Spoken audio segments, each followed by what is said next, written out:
This podcast is brought to you by the Albany Public Library main branch and the generosity of listeners like you. What is a podcast?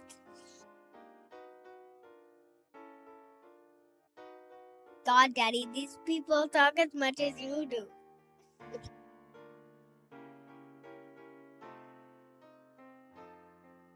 Razib Khan's unsupervised learning. Thanks for listening to the ungated version of the Unsupervised Learning podcast. If you want to read some essays on some of these topics, please check out razib.substack.com. Again, that's razib.substack.com. Thank you. Hey everybody, this is Razib with the Unsupervised Learning podcast, and today I have a very esteemed guest, Dr. Glenn Loury. I'm not going to keep saying doctor, but say that out of the bat. He is a professor at Brown University in economics, and he also has a Substack and a show called The Glenn Show, which has been around for a while. I think it started on Blogging Heads with John McWhorter. I think a lot of you know about it. And he has just a bunch of stuff going on all the time. But I wanted to kind of, Glenn, go back a bit into the past. So I have heard about this paper that you wrote in 1976, because I think there was a profile of you in First Things like around the year 2000. And so I remember this paper that you wrote, and it is still your most cited publication from what Google Scholar says. Dynamic theory of racial income differences. So I read it. I'm not going to lie, I did not read the whole mathematical appendices, but I did read the whole paper before the mathematical appendices. But I'm going to read the last paragraph because I think this will be interesting to listeners in the year of our Lord 2023. Any successful policy must take explicit recognition of the systemic nature of the impediments to minority groups. We cannot rely on the eradication of racial income differences coming about as the result of 10 million Black Horatio Algers, quote, making it in an unchanged American society. Compensatory efforts are suggested within both the educational sphere and the world of work. It must be recognized that continued racial economic disparities, no matter how well they're accounted for by, quote, objective factors, reflect the social and economic consequences of historical reality. It follows, therefore, that public responsibility does not end with the acknowledgement that racism is unjust or discrimination illegal. No one committed to justice can be satisfied until we no longer live with the legacy of past discrimination. So I'm going to just tell you, when I read that, kind of thought it was kind of woke, honestly. I've never read the whole paper. I think I have read the abstract before, but I think that's actually a very contemporary point of view. I mean, it's very relevant to 2023. What would you say to that? I would say that it was the year 1976 when I wrote that dissertation. What was that, 46 years ago? It's a while. I would say the questions are certainly still alive. The question that I was taking up there, as you read it, it could have been written yesterday. It did sound like that, because so the rhetoric, has developed. It's not the same position that I would take today, although I wouldn't disavow the analytical grounding that caused me to write those words. Those are very good words, by the way. I had practically forgotten about it. I need to resurrect that the closing thing and dust it off and so forth. But I don't think I'm answering you. You asked me, wouldn't I think they were relevant today? I'd say 40 years plus is a fair period of a state of exception from what should be the, baseline set of relationships that we have with one another. I'm talking about making the racial egalitarian project a public project. I'd say it was a public project for sure in 1976, but do we want to make it a public project in 2036 or 2056? And if not, then we need to start thinking about it a little bit differently. But I don't know. We could talk. Well, so let me I did read the paper, and there's some mathematical modeling in there, or like economic modeling, and I want to get a little bit into that. But I actually did check the empirical literature, or just empirical income stuff. We know about the wealth gap; that's huge, like order of magnitude type stuff. But I wanted to look at income, because that's an easy statistic to look at. And so basically, I'm just going to describe this for the listeners and the viewers. It's a chart in The Economist that I found. What you see is between 1960 and 1980, there was a pretty significant closing of the income gap of Black male to white male median earnings. So the gap was around 33%. And then by 1980, it had dropped to about like 25, a little lower than that, according to these data. And you see the same pattern at the 90th percentile, although that's a much bigger shift. But in any case, after 1980 down to, and these data go into the mid-teens, so about 7 years ago, it's a much slower, almost static situation where it's gone from, say, 25% to 22, 23%, bouncing back and forth.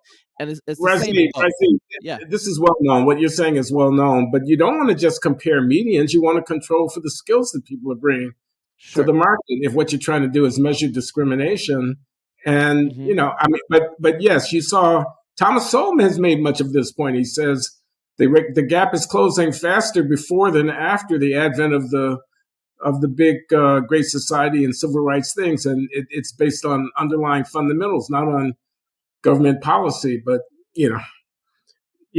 Well, so in the model that you have in that paper, you make some simplifying assumptions. So, for example, you basically ignore. You just, as a simplifying assumption, no interracial marriage, right? That's what I read in there. It's a model. I mean, it's not a model of everything. I feel like you should give me a chance to explain what I'm actually trying to do. So it's income dynamics.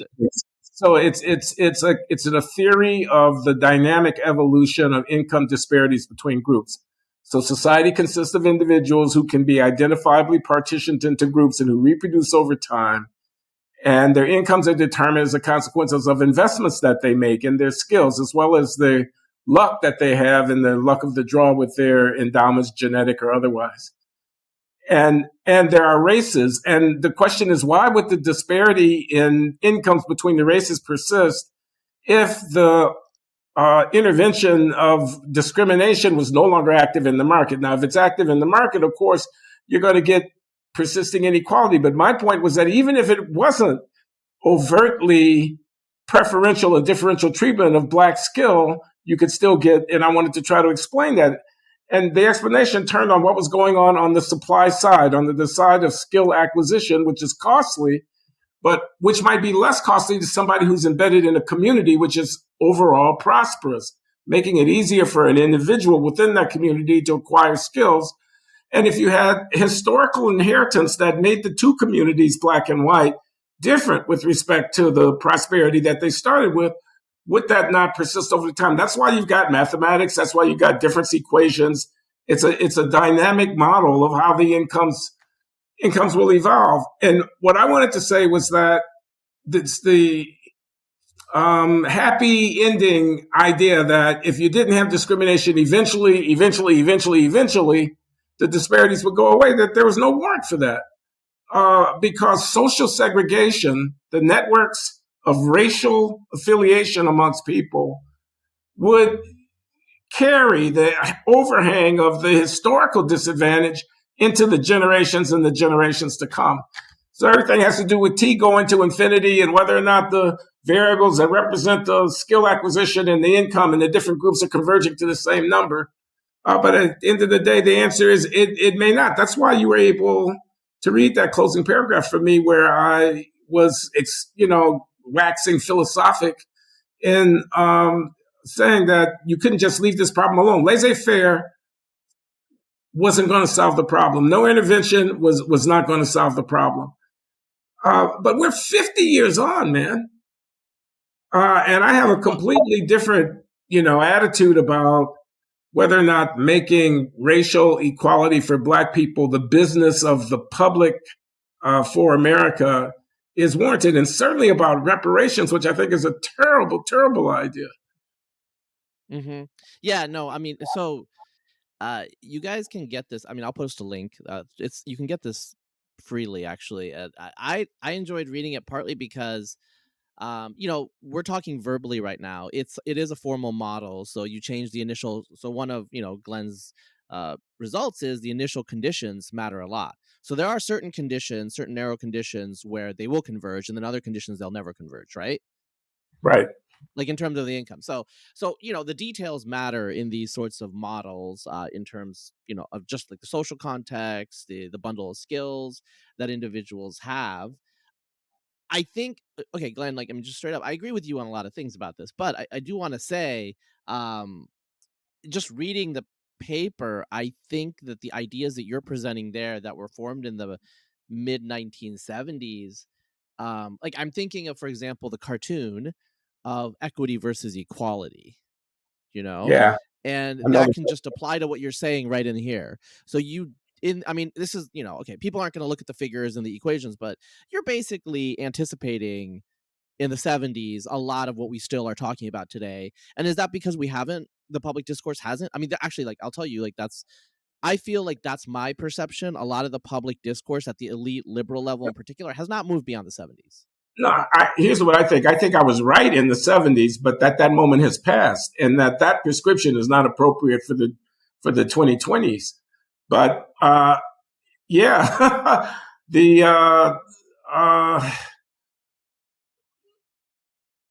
the characterization of what I was calling systemic racism in that 47-year-old paper Yeah. fits perfectly as a better account even than the account that you get from the systemic racism mongers today. They could take those words and say them literally verbatim and substantially enhance the quality of their argument. But it's not. We're where we are right now. It's a completely different country. It's a completely different situation. And one of the things that's different is that we're living with the failure to take advantage of the opportunities that were created in the last quarter of the 20th century. I mean, the disparities are not just some imposition by forces of darkness. They're the manifestations of the consequences of human action. And that human action is substantially, especially when you talk about things like crime, the family, that's substantially within the agency of the people in question. So if the theory that I was coming up in the 1970s, within a decade of the civil rights movement, with this very hopeful idea about the government making everything okay, were to be adapted today, would be precisely the wrong theory. Mm-hmm. Mm-hmm. So can you, I mean, you've kind of alluded to some of it. Talk about the changing parameters between, say, look, I mean, I was born around when you were writing that paper, so I don't remember the 70s. I'm also an immigrant. I have totally different experience. Yeah.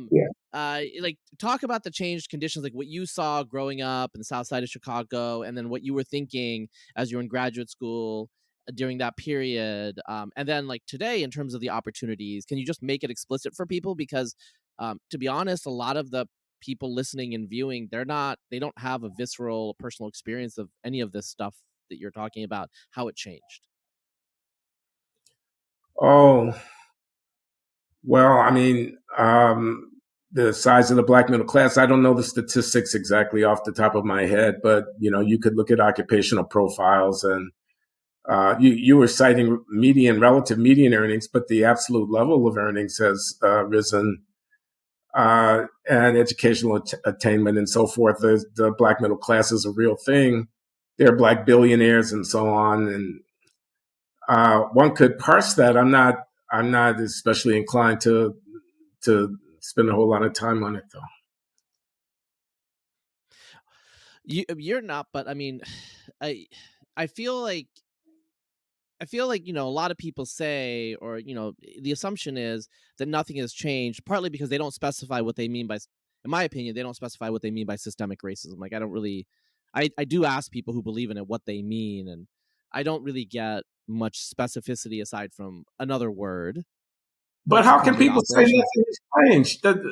Come on, that doesn't make any sense.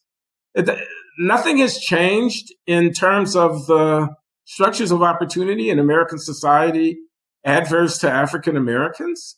I mean, quite the opposite could be said. We live in a regime of favoring the opportunity of African Americans. Affirmative action is a real thing if we were talking about university admissions, for example, but the whole culture is inclined toward this sort of ideal or idol, I almost want to say, of equity and whatnot. Even to hear you cite that cartoon, I mean, it just shows how insidious, how deeply insinuating itself is the sensibility. So the idea that nothing has changed is absurd. A person who says that is not really trying to make an argument. They're trying to emotionally manipulate their interlocutor. So that was a speech. I realized that was a speech, but I can't take it seriously. But I mean, so it's not a logical, I mean, basically you're saying it's not like a logical analytical argument, it's a feeling, but don't you think, I mean, maybe it's not your job, it's not any specific person's job to engage with it, but these are the conditions of the world we live in terms of what we have to deal, what a lot of us in the professional managerial class, what we have to deal with day to day, you know, especially younger people who aren't at the same position you are in your career. Have to deal with what? Well, I mean, with DEI, is that what you're talking about? Yeah, or just, you know, just even like, I'll give you a really concrete example, Glenn. You know, I'm pretty skeptical of affirmative action. That's my personal view, and I will say it, and that does get me in trouble. But I had a friend, and she was saying how she didn't believe in, she was very skeptical of affirmative action in graduate school admissions, and this was in 2012. We were having lunch, but she whispered it. And I'm like, why are you whispering it? We're like actually sitting outside and there's nobody around. And she's not even very political, but she knew that like her reflex was to whisper it. And so, you know, unless you're an extremely disagreeable person, these are assumptions you have to deal with. And so, I mean, I understand your point. Like, I personally also find it a little ludicrous, but, you know, the world kind of is absurd. Yeah, the world is absurd, but houses of cards don't withstand a strong wind. And this racial preference philosophy as the response to underperformance by blacks is a house of cards. That's what it is. And yeah, they do have the whip hand at a certain cultural moment in certain industries and certain venues, but they're on a foundation of sand. The actual performance of people at the end of the day is what's going to drive an organization, not the claims of some kind of mystical racial injury. Virtue signaling will only carry you so far. Eventually, the bottom line has to kick in. You're talking to an economist here. So I think, for example, when you have things like Georgetown Law has a negotiation class taught by one named Sandra Sellers, who is a lecturer without tenure.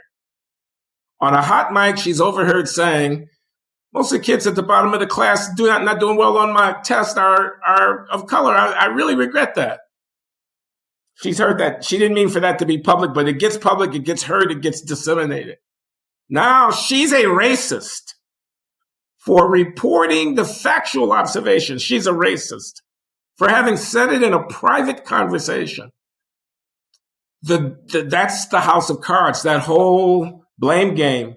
The real thing is everybody knows who's on the bottom of the class. Everybody knows. If they want to do affirmative action at the Georgetown Law Center and admit students who are black with less credentials, who then perform less well, the predictable consequence of that is going to be what Sandra Seller observed. And if the zeitgeist attributes all of that to some kind of atmospheric racism when it's spoken of, they're playing a game. They're playing a losing hand. It can't be sustained. Everybody knows. Yeah. So I have a question for you. Just so as I was doing research for this conversation with you, just like Googling things, like looking up numbers, I was looking at the highest median wealth ethnic group in the United States, and that's Income? Japanese American. Is that income? No, wealth, family wealth, not income. And so Okay. that's Japanese Americans. Okay. Number 2 is Asian Indians. That's not surprising. But and then Chinese. But in any case, I actually know a little bit about the Japanese American migration. A lot of them were landless peasants from Kyushu, Shikoku, southern Japan, and they were kind of encouraged to migrate. That's why they eventually went to Brazil after the United States shut its door because there's overpopulation, Malthusian excess in Japan, right? And so there's this idea, and it's in your discussion paper. It's also in Greg Clark's work. He works on intergenerational persistence of inequality. So these Japanese, they're landless peasants. They're obviously at the bottom of the heap in Japan. And then they come to the United States on the order of about a century to 75 years ago. Well, whatever, around a century ago. Let's do it. I mean, it's 2023 now, and I forget that it's not 2000. But what would let's use your analytical toolkit. Like, what's going on here? I mean, how is this ethnic group, which is not do they benefit from white supremacy? And I just wanted to point out that they were landless laborers, because these are not Taiwanese American PhDs that arrived after 1965. This tends to be, Nisei, Sansei, like later generations. Yeah, you'd want to study it. I don't know. It has its own particular history. I would assume it's the kind of thing that, again, Tan Sol writes about a lot, about migration and culture, and you can reproduce these stories all across the world in terms of ethnic groups with very significant differences in success and so on. But I have not to know anything Japanese migration to the United States, and I assume there's a story to be told there. I don't know what it is. Yeah. I mean, there's a lot of stories to be told, and I feel like people are quite incurious about a lot of these things in the United States right now, and maybe it's like political, cultural reasons why. But the ethnic differences give another reason not to buy the systemic racism account. I mean, the ethnic differences such as those between Asian Indians, Chinese, Japanese migrants to the United States, and let's say Latin American migrants to the United States. There's a lot of variation there. Just as 130 years ago, there was a lot of variation between the Southern European and the Eastern European and the Northwestern European migrants that are coming to the United States. All of these cultures have their own peculiar, own idiosyncratic character that will lend itself more or less well to whatever the niche is that the people find themselves in at a point in time. We haven't talked about the Jews. I mean, the Jews are, it's an extraordinary thing. The Igbo in context of Nigeria and West Africa, extraordinary thing. I mean, yes. Glenn, I don't think you're not supposed to say the, but just I don't want to get in trouble. I'm not supposed to say the Jews. I'm sorry, I didn't say it. Jewish people. Okay, Jewish people. I'm kind of joking, but that was like the Chappelle Show thing. Like if you preface it with the. Well, remember, they were one of a half dozen different examples that I was citing. So yes. If I spoke of the Igbo, I spoke of the Jew in the same register. That's fair. That's fair. But I apologize Yeah. Anyway, so but yeah, like there's all these different groups. The African immigrant actually cases are interesting. It used to be 20 years ago. I used to hear a lot more, and I think Lonnie Guinier was involved with this with some other people about at Ivy League universities the proportion of what I think we would call them ADOS now, Americans descendant of slaves. Yeah, there's words like that, and like they were, that group of the quote black proportion were, like half to 25% depending on how you counted it, and there were like biracial people were like 25%, and then like there was an enormous number of West Indians and Africans. But I don't feel like I hear that discussion too much anymore. Is that just my imagination? No, it's not your imagination that you don't hear it, but it's still true. It might even be more true. I don't have any kind of official authoritative thing, but just impressionistically and what I hear, that the second generation African immigrant young people and, as you say, Caribbean and biracial would constitute certainly a plurality, certainly more than 50%, and maybe more than 75%. I mean, and it's going to vary from institution to institution, but it's noticeable. Yeah. Noticeable in Well, around. it's noticeable, but I feel like people don't. Okay, I'm gonna give a But you really can quick say, story. so what? So what? So because let's follow that through. Mm-hmm. Why would we care? And I'm not saying we shouldn't, about the intra-racial ethnic composition of the incidents of the admissions policy. Is it that we think the policy is only justified if it yields benefits for people who descend from slaves because it's somehow linked to the historical mistreatment of Black people in the country? Or do we think that we are creating a diverse student body of all manner of children, including young people of color, who themselves come in varied experiences and lineages, but there's no need for a proportionality of anything in any of that? Well, which one are we doing? Are we trying to make recompense for slavery with our admissions policy to an elite university? Something tells me that's ridiculous. I mean, but I think that's the theory, right? That would be the rationale given. Yeah, well, I think it's a house of cards. I mean, what? So, I mean, obviously, you think this is a very different country. Like, what are the? I mean, you could like name a bunch of like factors. Like, what are your top factors? Like the ethnic diversity, the fact that it's been 50 years. Okay, look at the leadership of the country. I'm talking about people who are in corporate suites, people who are in law firms, people who are in politics. It's very, very much more racially integrated than it was 50 years ago. You can tick off these things, but I mean, look at the culture. Look at what's on television. Look at the mainstream media consensus around the major political and cultural issues of the day. It's a slam dunk on behalf of a racially progressive woke agenda. I mean, the president of the United States gives speeches in which he says things like, the voting law in Georgia is Jim Crow 2.0. Now, you're going to tell me that's something that could have been said in 1970? It's a unique reflection of our time. Did you see the funeral of Tyree Nichols yesterday in Memphis, where Al Sharpton gave a speech? Barack Obama was president of the United States for 8 years. Please, nothing has changed.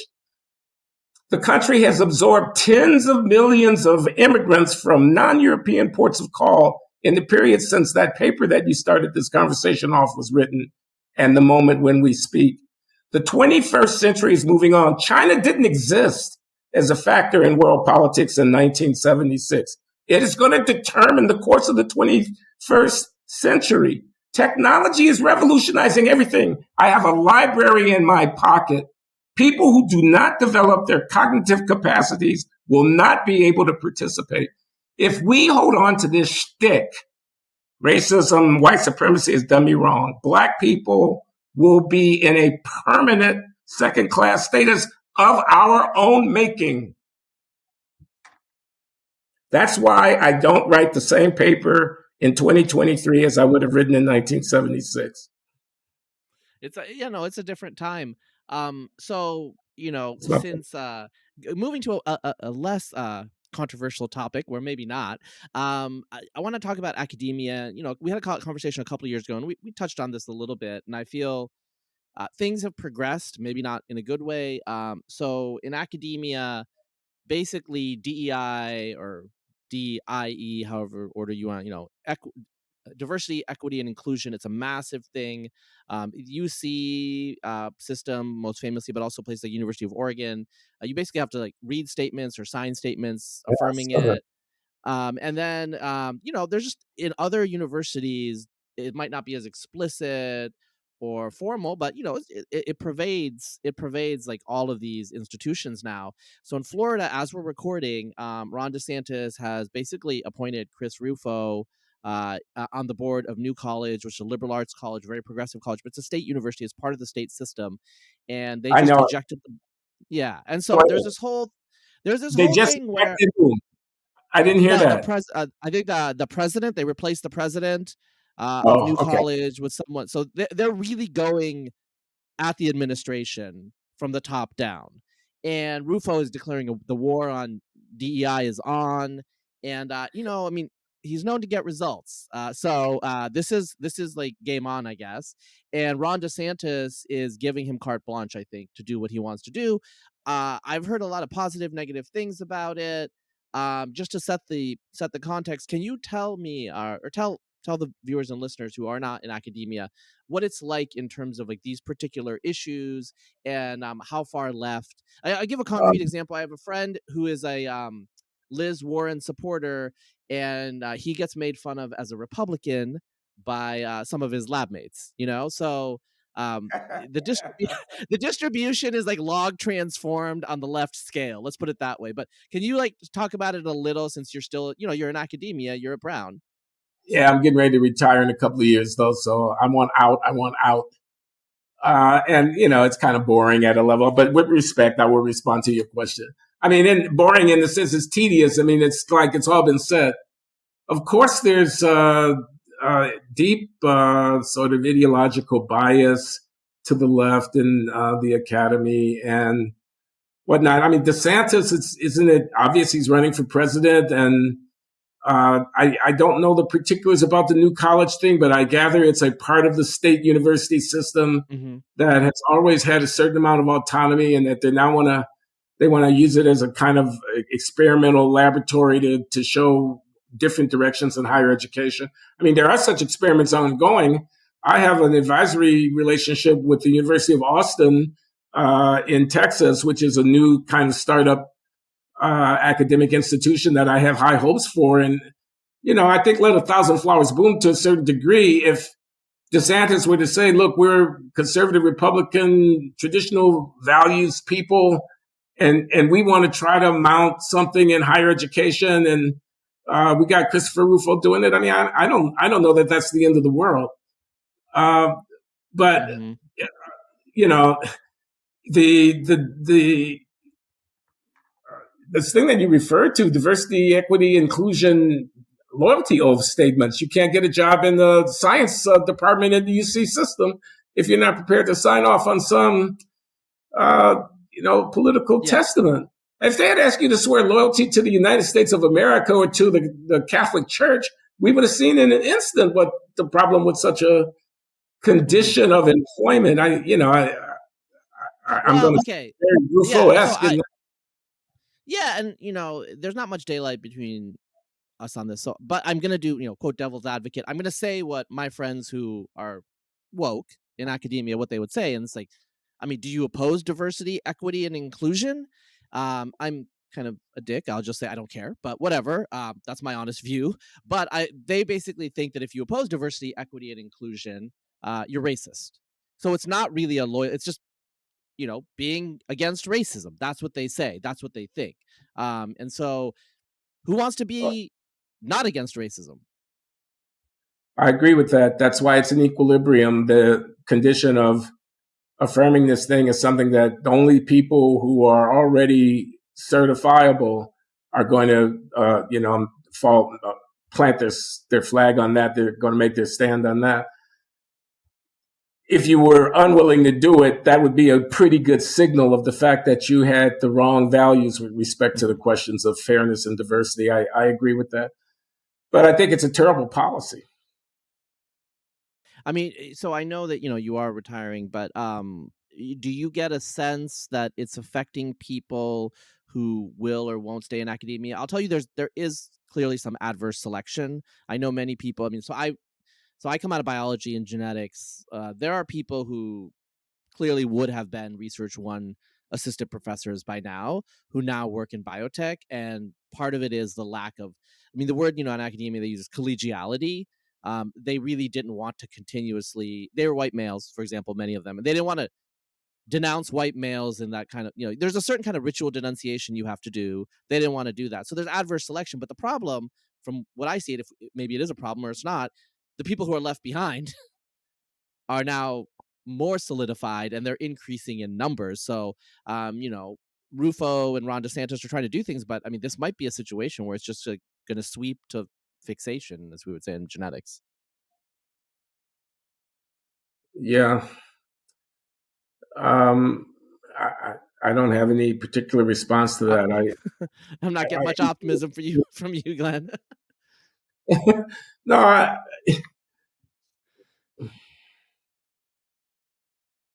it's an issue of institutional capture. Yeah, I think I'm not a political scientist, but that's kind of how I would be inclined to think about it. So a certain way of seeing things has pretty much, and there's closure. Somehow they can exclude naysayers, and external people don't have enough leverage. And it could be suicidal. I mean, it could be self-destructive of the very integrity of the institutions themselves. There are a lot of pissed off people out there. I mean, I'm participating in a couple of sort of email chat group things where people send their sentiments around, and there's a lot of bitterness amongst people. Or let me not make it personal. Heather McDonald, who is Christopher Rufo's colleague at the Manhattan Institute, where I am a senior fellow, has a book coming out called "When Race Trumps Merit." So how are we going to do science? Are we going to do science by merit? Or are we going to do science by racial inclusion? Right? I mean, quintessentially, science is an area of human endeavor that is meritocratic. It's based on getting the right answer to the puzzle. It involves mental activity. So if you're not the best person at the problem-solving activity, you're not the best scientist. And it doesn't matter what your identity is. Full stop. Yeah. So here is a threat to Western civilization. That's not an exaggeration. It's a threat to the rational ordering of our affairs. People are in a delusion. This is madness. This is a mass hysteria. You're going to have new. Wait a minute. Are you going to do string theory based upon diversity? That's ridiculous. The premise is absurd. Why are we even talking about it? Because the world has gone mad. I'm absolutely serious. If we don't stay in touch with reality, we don't have any chance. Don't compromise with these people. DEI has no place in science. It should be about merit. Full stop. Okay, I don't disagree with that. So I'm not gonna really do the devil's advocate, because I don't really disagree with that at all. I will tell a quick story. So I hear from people now. So I am, as you can see, Glenn, I am a brown-skinned person just like you. We're pretty much the same complexion. So I'm not white. Just for everyone out there, I'm not white. Although some people will say that I am politically white. Some people have said that. Let's just put it that way, and that's being polite. But in any case, setting that aside, so I have a cousin, and she's Muslim. I'm not religious at all, but she's in Bangladesh, and now she works in software and engineering, whatever. But she has a master's degree in astrophysics, and I asked her, I'm like, oh, why'd you get a master's degree in astrophysics? She's like, oh, I just love cosmology, because it doesn't matter who you are. It's just it's about the truth. It's cosmology. And so I always just, when people explain well, physics is white male, I'm just like, you don't know what you're talking about. Like I know people who are from rural villages in Bangladesh, and when they read a book on cosmology, they're like, this is the truth. Like, this is reality. And, my cousin's religious, so she's like, this is like the hand of God. Like, this is like the ground of like the ultimate. And so that's how she perceives it. So when I hear people, often, frankly, quite privileged people saying, well, it marginalizes, blah, blah, blah. And I'm like, look, my family's from Bangladesh. We're mostly in STEM. There's a reason we're mostly in STEM. And that's because it doesn't matter what your connections are, how polished you are. I mean, it matters some, like, I'm not going to lie, but compared to other endeavors, like law, politics, etc., you don't have to be as polished. This is why there's so many, frankly, Asperger's people in software and in the tech fields, right? Because truth is truth, a proof is a proof, and the universe is the universe. And these are just fundamental realities we took for granted a couple of years ago, a decade ago, and that's not where we are now. I do want to say, in terms of like, what's going on in the academy and some of our institutions, there's something called the iron law of institutions. And it's basically people who control the institutions care first and foremost about their power within the institution rather than the power of the institution itself. So I think what we're seeing is, within institutional games of who's winning, and it's decreasing the prestige of the institution, which you can see science with a capital S is now a culture war polarized issue.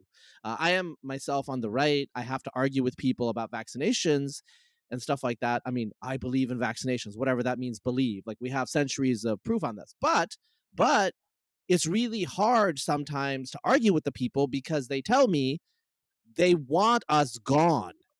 And I'm like, well, that's kind of true. I mean, I know what they say about people like people who are out group, shall we say. They don't like you, and now they don't really hold back like they used to in the past, And so there's no trust there. And if you're a regular person on the street, you kind of have to have trust in the institutions, and that's disappearing. And I don't know where we go from there. That's not a very optimistic scenario, but maybe we can't go much further to the bottom.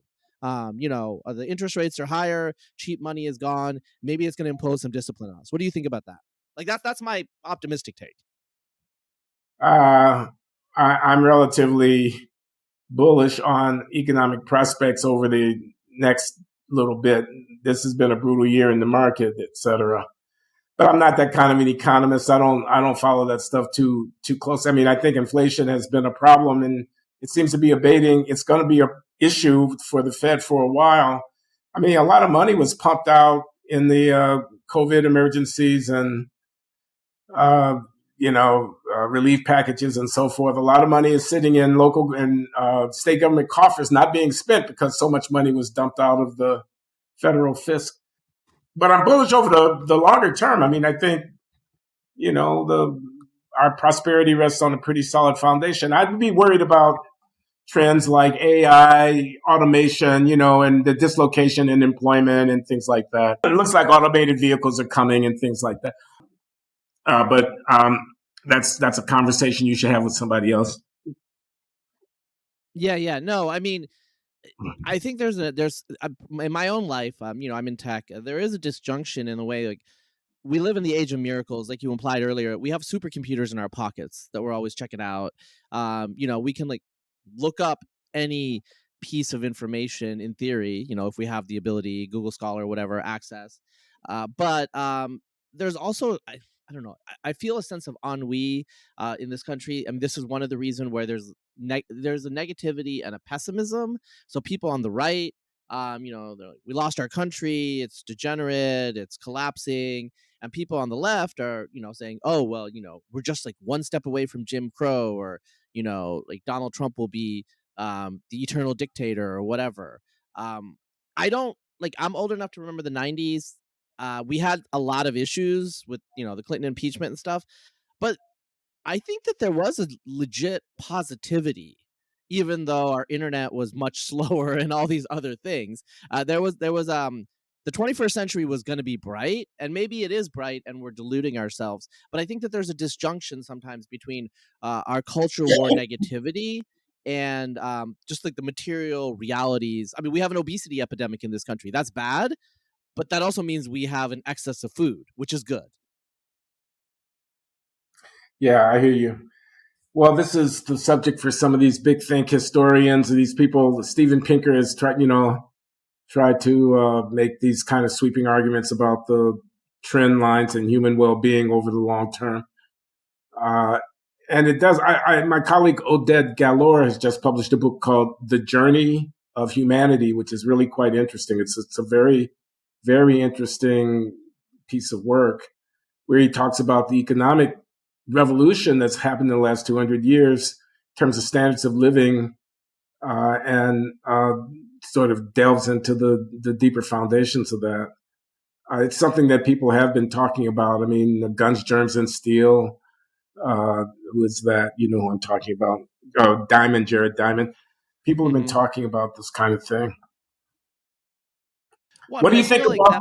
that, What do you think about the environmental crisis? Are you a alarmist with respect to the climate change threat?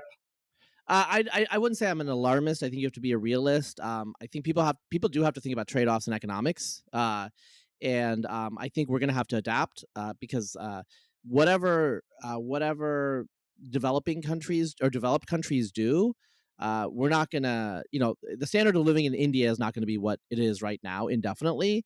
So that's one thing. But, we do use a lot less water in the United States. Did we do 40, 50 years ago, low flow toilets? Here we are. So I think that there are ways that we can adapt, and we're going to have to adapt. There's going to be shocks. When you say the standard of living in India won't be what it is now, you mean it will improve? Yeah, I mean, they're going to be consuming more plastics. Okay. The economy is going to grow, and their general level of income is going to increase, and with that will come consumption habits that will have environmentally deleterious consequences.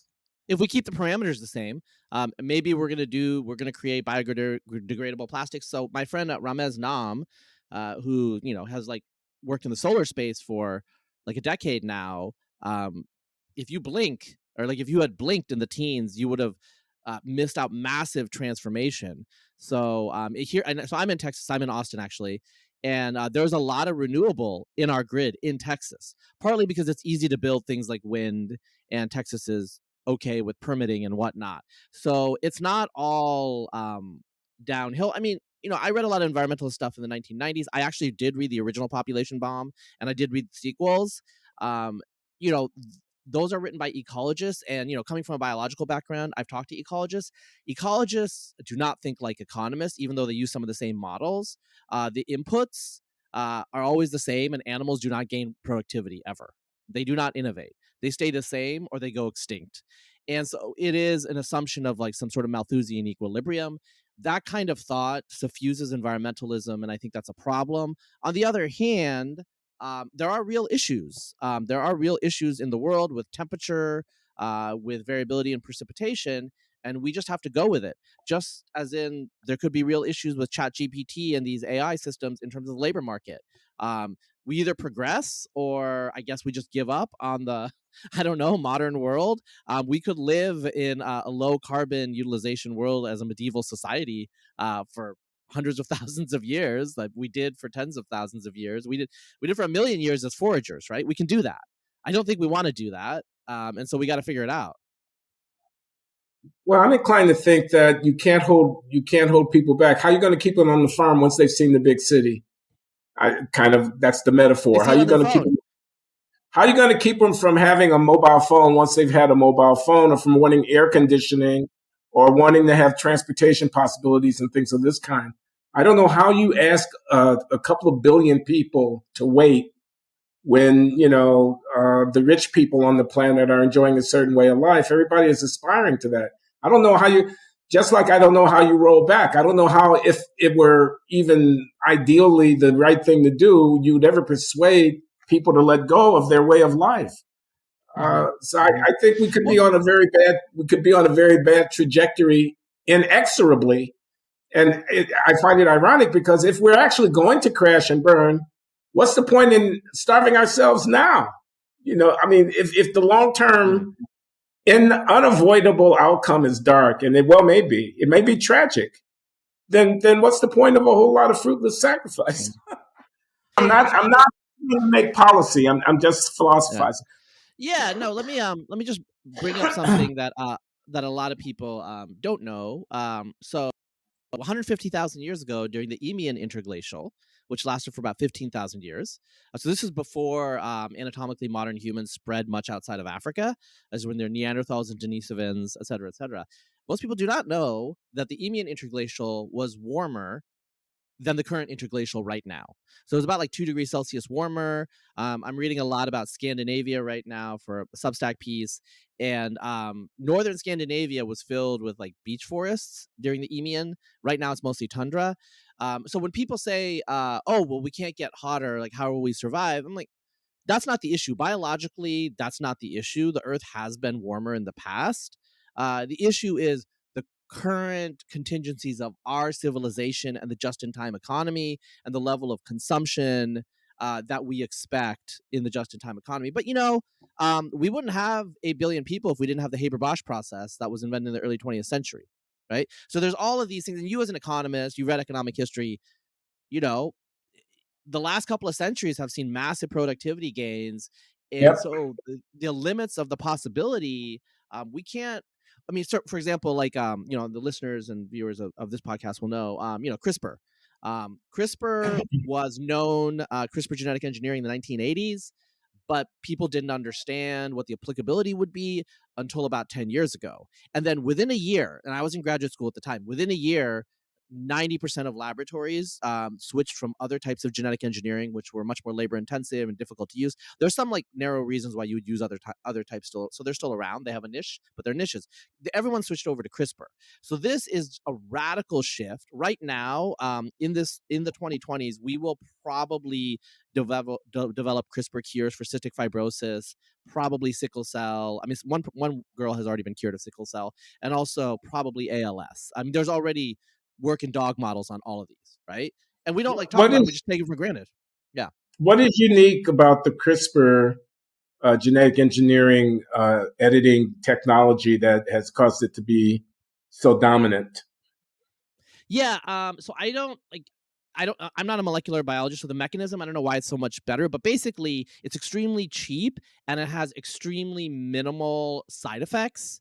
So off-target effects. So if you want to edit one of the 3 billion base pairs or one little region, in lots of genetic engineering techniques, they cause a lot of side effects, which does mutations and it could cause cancers and all sorts of other things, right? So it reduced the cost a lot by orders of magnitude.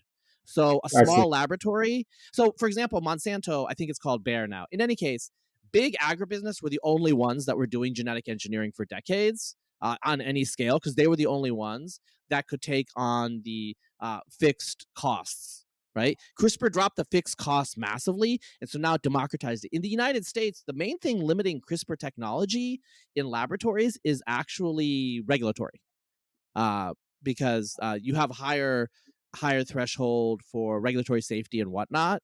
But it's gonna significantly transform things like agriculture, in my opinion, because obviously if you mutate goats or tomatoes, people don't care as much as if you cause a problem with the human. Now, I mentioned cystic fibrosis, ALS, and sickle cell because these are diseases, especially, actually all of them, that reduce lifespan considerably. So if our techniques are not initially perfect, the cost versus benefit is good enough.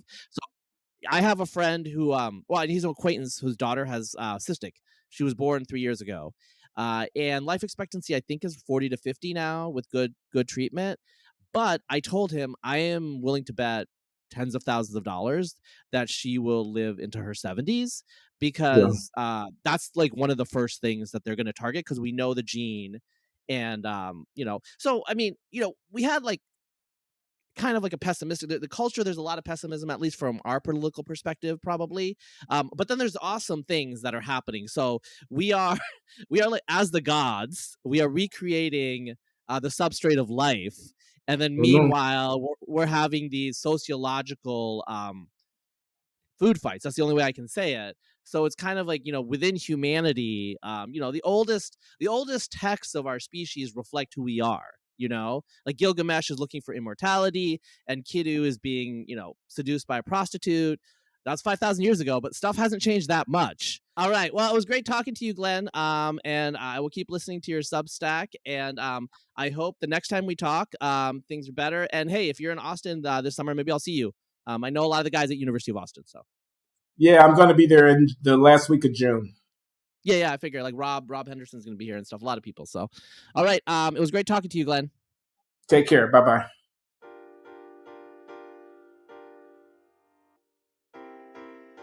this podcast for kids?